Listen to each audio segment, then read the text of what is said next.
بمناسبة اني بحب مشروبات الشعير وبحب اعمل مقارنات كده بين كل مشروبات الشعير اللي موجودة في السوق، ما اسمع صداع واحد كل شوية يقول لي في مشروب بيعمل مبيعات رهيبة في السوق، مشروب بيعمل مبيعات رهيبة في السوق، دوقه وقول لي رأيك فيه. فانا قلت ايه، اجربه معاكم كده.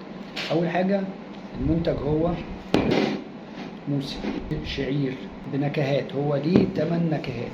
الازازة دي دلوقتي ب20 جنيه. الشركة دي كانت مستورد، بعد كده دلوقتي حد مصري قرر ان هو يصنعه هنا في مصر. الناس بتسأل على مشروبات الشعير، تلاقي اول حاجة هو مشروب الشعير بس اللي هو الكلاسيك.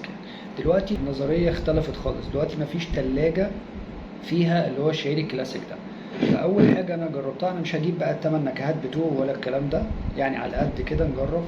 فده اول حاجة هنجربها وبعد كده نشوف الباقي. اول حاجة هو بنكهة، معلش عشان الكاميرا عكسة، بنكهة التوت المثلج.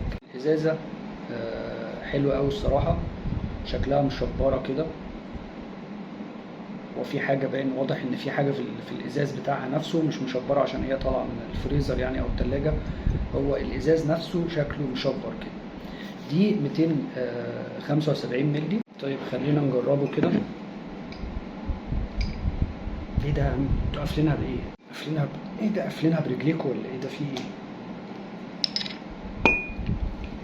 ايه اللون ده؟ ده وكحة ده ولا ايه؟ ايه اللون ده؟ اللون ده جامد جدا الصراحة. طب ندوق كده، بسم الله.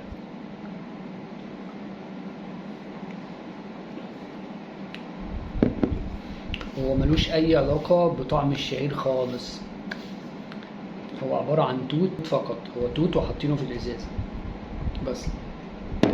ايه ده، بس البتاع ده جامد اوي.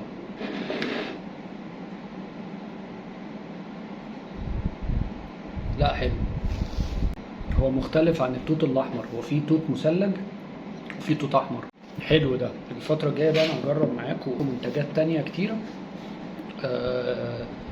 وهقولها بكل صراحة كده، زي الفيديو الاولاني بتاع مية ايلانو اللي هي طعمها زي بايروسول ولا رابسو دي.